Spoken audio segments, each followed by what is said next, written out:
Shalom, soyez tous salués dans le puissant nom de notre Seigneur Jésus. Comme je le dis toujours, c'est le nom qui a été donné au-dessus de tous les noms. Et que ce n'est qu'à ce nom seulement que l'on peut être sauvé.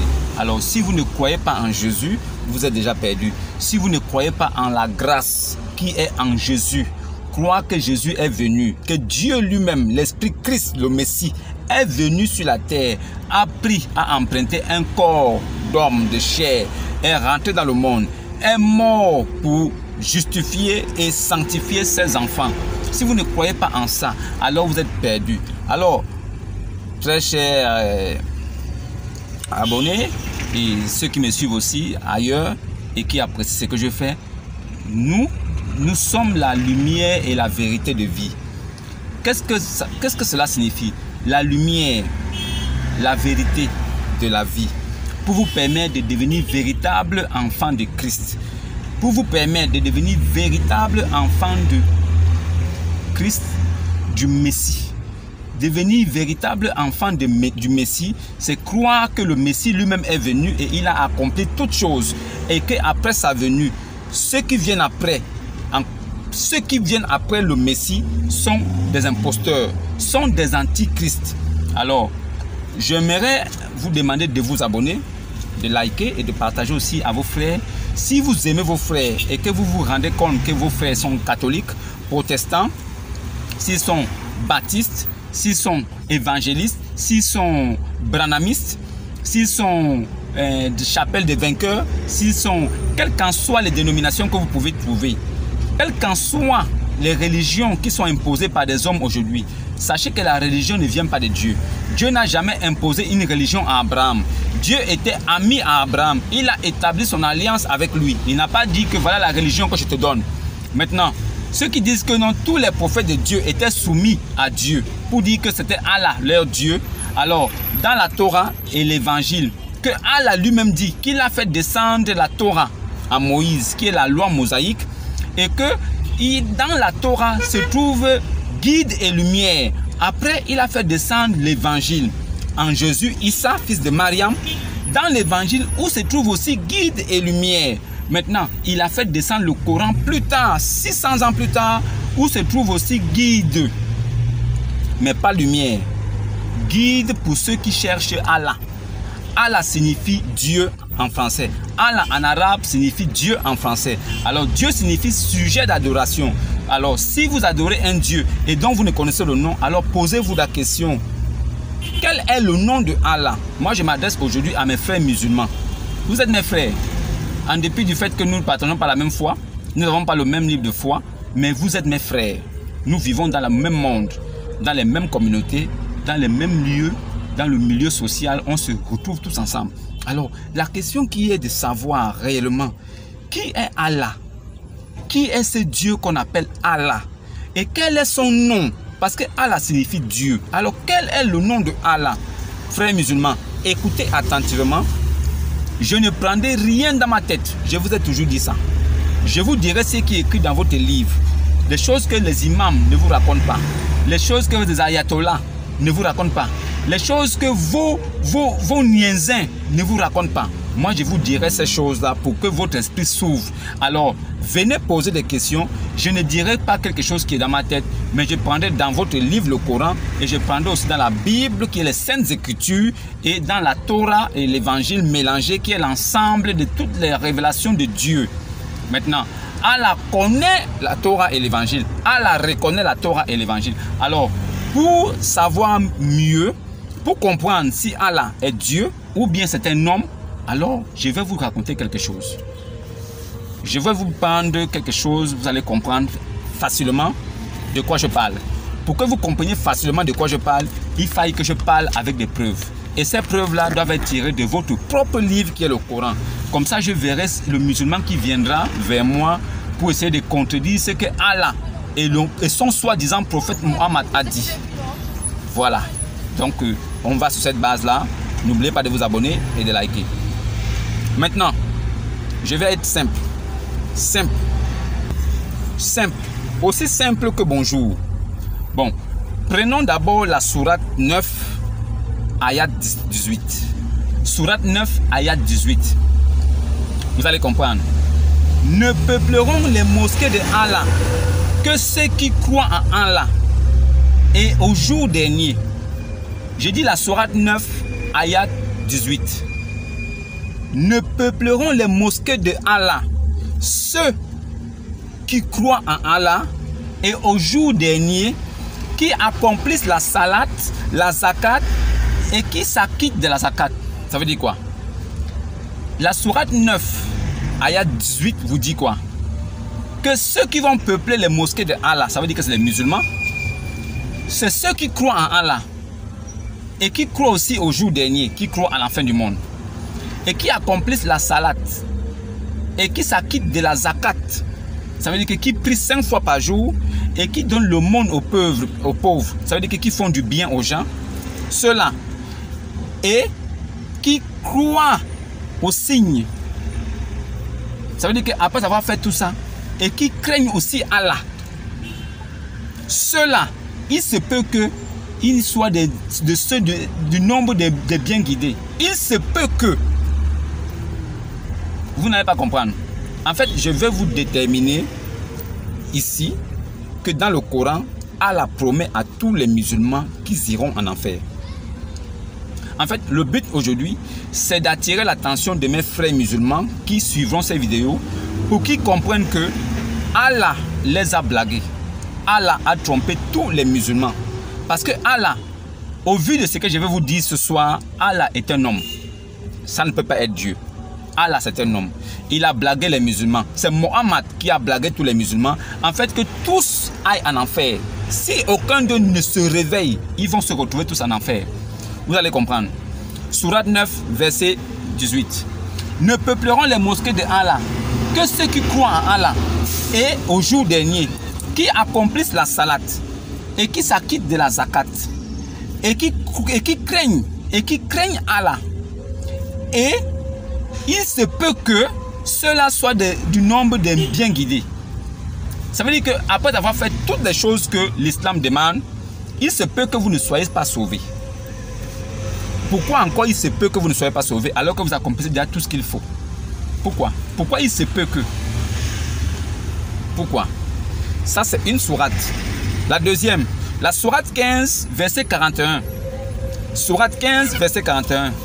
Allah dit, voici une voie droite qui mène vers moi. Allah dit, dans la sourate 15, ayat 41, Allah dit, voici une voie droite qui mène vers moi. Verset 42, sur mes serviteurs, tu n'auras aucune autorité.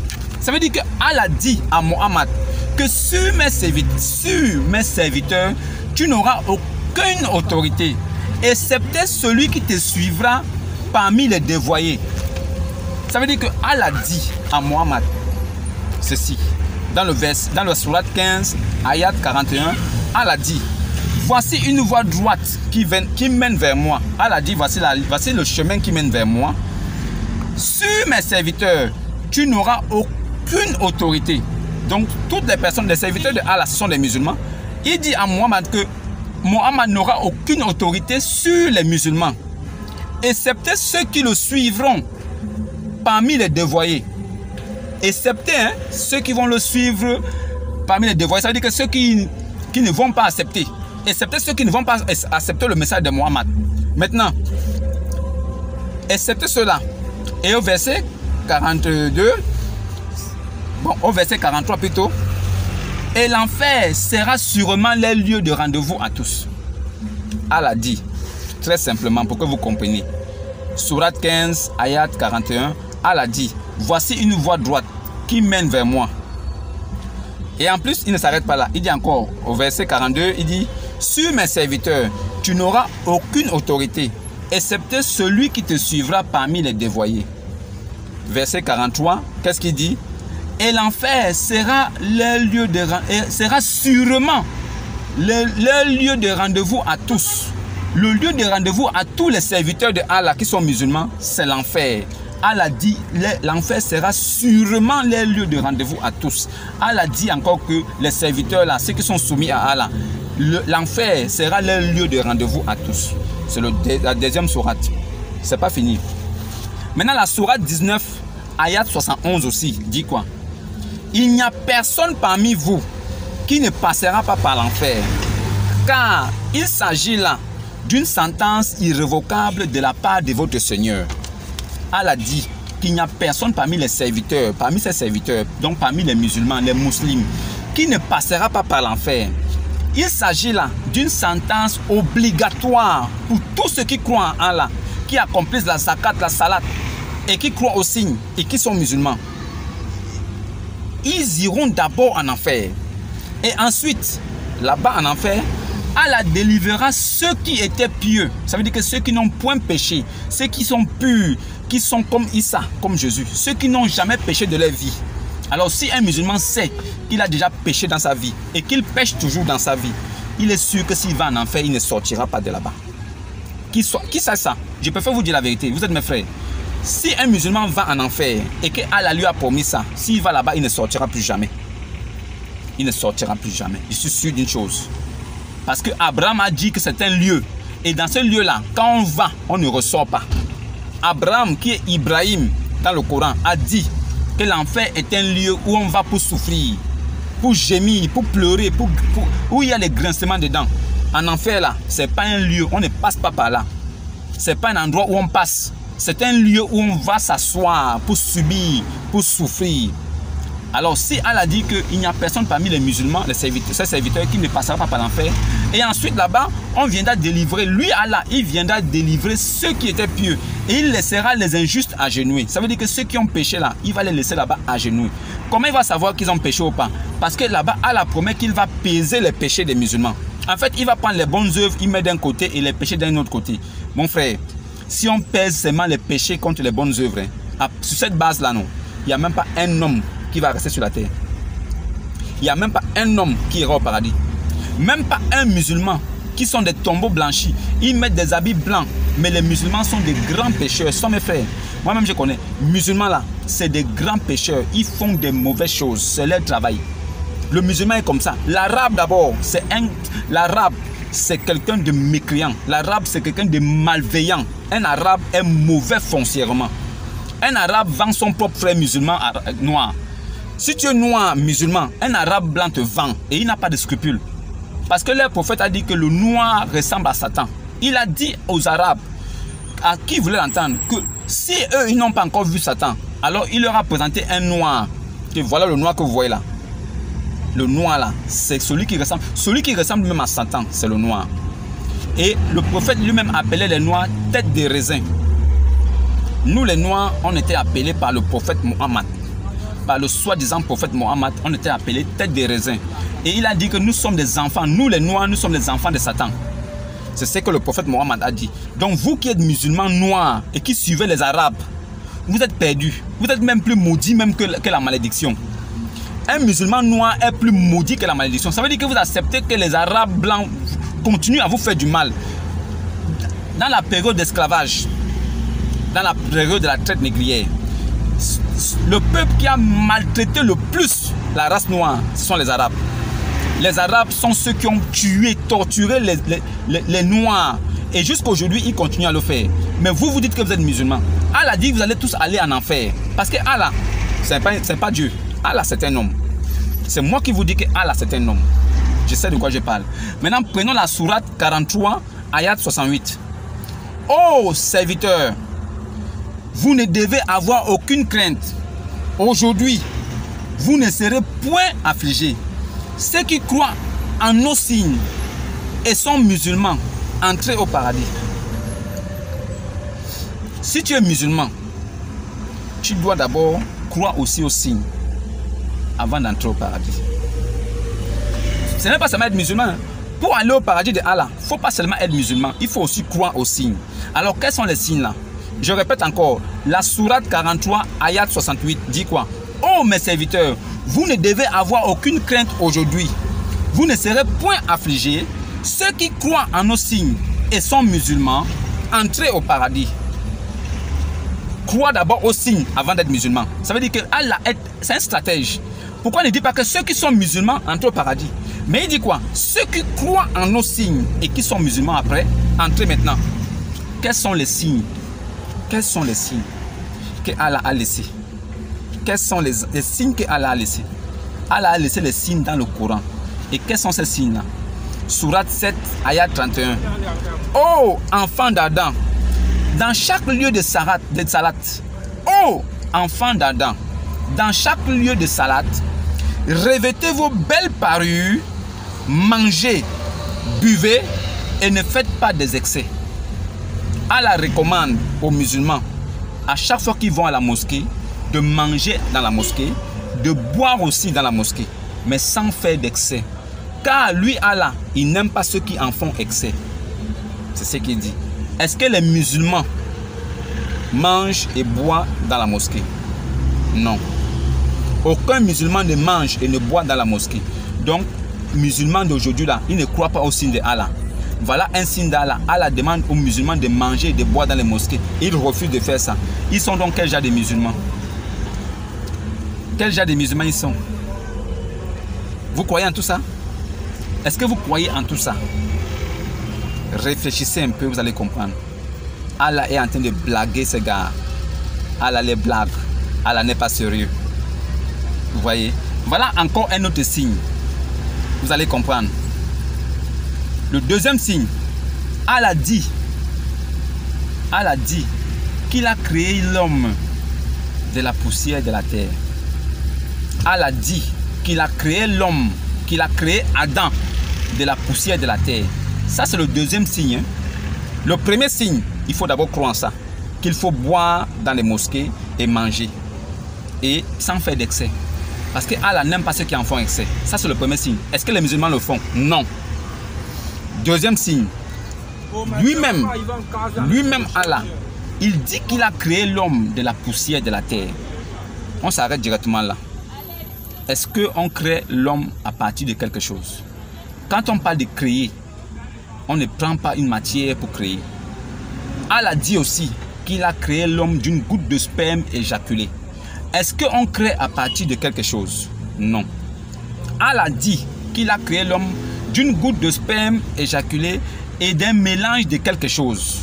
Est-ce qu'on crée à partir de quelque chose? Non. On crée à partir de néant. Allons-y à Genèse 1:1. Au commencement, Dieu créa le ciel et la terre. Dieu n'a rien pris pour créer le ciel et la terre. Dieu créa. Alors, Dieu créa l'homme à son image. Puis il forma l'homme à son image avec la poussière de la terre. Mais la création, c'est amener à l'existence quelque chose qui n'existe pas. Sans prendre une autre matière. C'est ça qu'on appelle créer. Allah dit qu'il a créé en prenant la terre. Ça veut dire que c'est déjà faux. Allah n'est pas Dieu. Si Allah prend une matière pour créer, alors Allah prend la matière d'un autre créateur pour créer. Voilà pourquoi Allah se réclame d'être le meilleur des créateurs. Parce qu'il n'est pas créateur. Allah, c'est un homme. Mais il promet à tous les musulmans qu'ils vont aller en enfer. Pourquoi? Lui-même, il dit que les musulmans vont mourir. La mort de l'âme. Comment Allah peut promettre aux musulmans que leur âme va mourir? Si Allah dit que l'âme des musulmans va mourir, il y a un problème. Allah promet de tuer les âmes des musulmans. C'est ce qui me scandalise.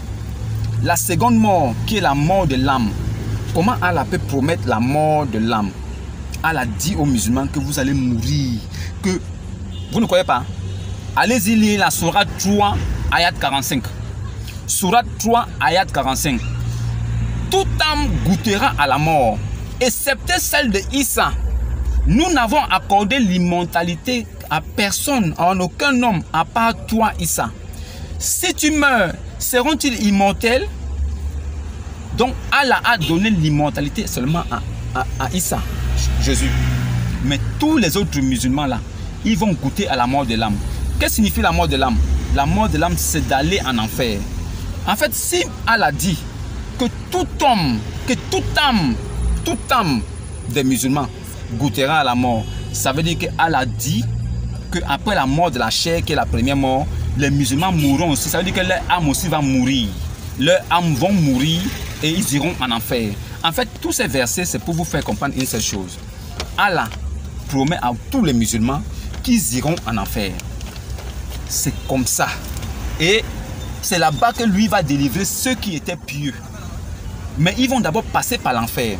Mais moi, je dis à mes frères musulmans, si Allah vous dit que vous allez d'abord passer par l'enfer et que c'est là-bas qui va délivrer ceux qui étaient pieux. N'acceptez pas ça, les gars. Vous êtes des frères, je vous aime. Nous ne sommes pas en guerre. La campagne que je fais en ce moment, c'est la campagne de notre Seigneur Jésus-Christ. Ce n'est pas mon Seigneur à moi seul, c'est notre Seigneur Jésus-Christ. Alors, il m'a donné cette parole pour que je puisse vous la donner. Il m'a dit, parle-leur, informe-leur, qu'ils sachent là où ils sont. Pour que le dernier jour, au jour dernier, ils ne disent pas qu'ils n'ont pas écouté la lumière et la vérité venant de moi. Tu parleras de moi. Tu diras des paroles qui sont de moi. Tu ne diras pas quelque chose que toi tu prends dans ta petite tête, mais dis les choses que je t'ai dit, des choses qui sont écrites, qui sont dans le livre saint des Saintes Écritures. Alors révèle ma parole à moi. Comme ça, le jour dernier, ils ne diront pas qu'ils n'ont pas écouté. Dis-leur la vérité. C'est pour ça que je vous dis la vérité. Allah n'est pas Dieu. Allah signifie Dieu, mais ce n'est pas le nom d'une divinité. Allah signifie Dieu en français. En arabe, c'est Allah. En français, c'est Dieu. Notre Seigneur Jésus là, c'est le nom de Dieu. Parce que lui, Jésus là, il a reçu le nom au-dessus de tout nom. Afin qu'à ce nom, tout genou fléchit dans toute l'humanité. Au nom de Jésus, même les démons s'enfuient. Les morts ressuscitent. Jésus-Christ lui-même, il a ressuscité les morts. Jésus-Christ a ressuscité les morts. Jésus-Christ a soigné les malades. Jésus-Christ a nourri les pauvres. Jésus-Christ a annoncé la bonne nouvelle. Jésus-Christ est mort, il est ressuscité le troisième jour. Jésus-Christ est monté au ciel. Il a ouvert l'esprit à ses enfants. Jésus-Christ envoie les prophètes. Jésus-Christ est Dieu tout-puissant manifesté en chair. Jésus-Christ est le grand Dieu tout-puissant. Jésus-Christ est l'image du Dieu invisible. Le Dieu qu'aucun homme ne peut voir. Qui est esprit éternel. Qui se tient dans la lumière inaccessible, là aucun homme ne peut le voir. Il a laissé sa place d'éternité. Alors il est venu vers nous les hommes, nous prouver et nous montrer qu'il est vraiment réel. Il a emprunté un corps d'homme, il est venu sur la terre et en tant qu'homme. Il n'avait ni beauté ni éclat pour attirer les regards, mais il avait les paroles de la vie en lui. Il a dit, je suis la vie, je suis la lumière du monde. Il a dit, je suis le chemin, la vérité et la vie. Nul ne vient au Père que par moi. Si tu n'as jamais vu le Père là, Pierre, ne crois-tu pas que le Père est en moi, moi je suis dans le Père? Celui qui m'a vu là a vu le Père. Jésus-Christ est le grand Dieu tout-puissant, l'Esprit éternel, le Messie, le Christ, qui était au temps de Moïse, au temps d'Aaron.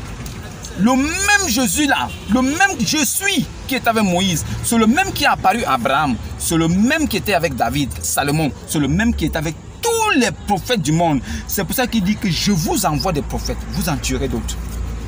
Jésus-Christ envoie des prophètes. Il est qui pour envoyer des prophètes? Jésus-Christ est le grand Dieu manifesté en chair.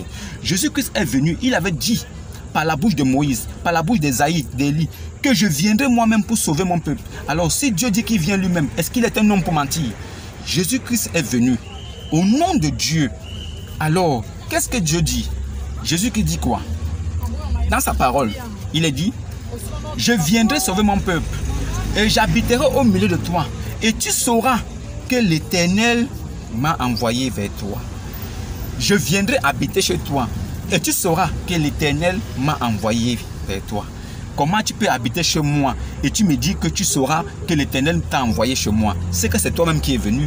Qu'est-ce que les gens ne comprennent pas? Que la révélation soit dans votre vie, les gars. Je vous dis, et je le dis très haut et très fort, avec la certitude absolue. Celui qui ne croit pas en Jésus est maudit. Musulman, si tu me dis que tu crois en Jésus, je te crois. Alors viens prendre ton baptême au nom de Jésus-Christ. Si tu dis que tu crois en Issa, fils de Mariam, prends ton baptême. Si tu ne prends pas ton baptême, tu ne crois pas en Jésus, tu es un mécréant.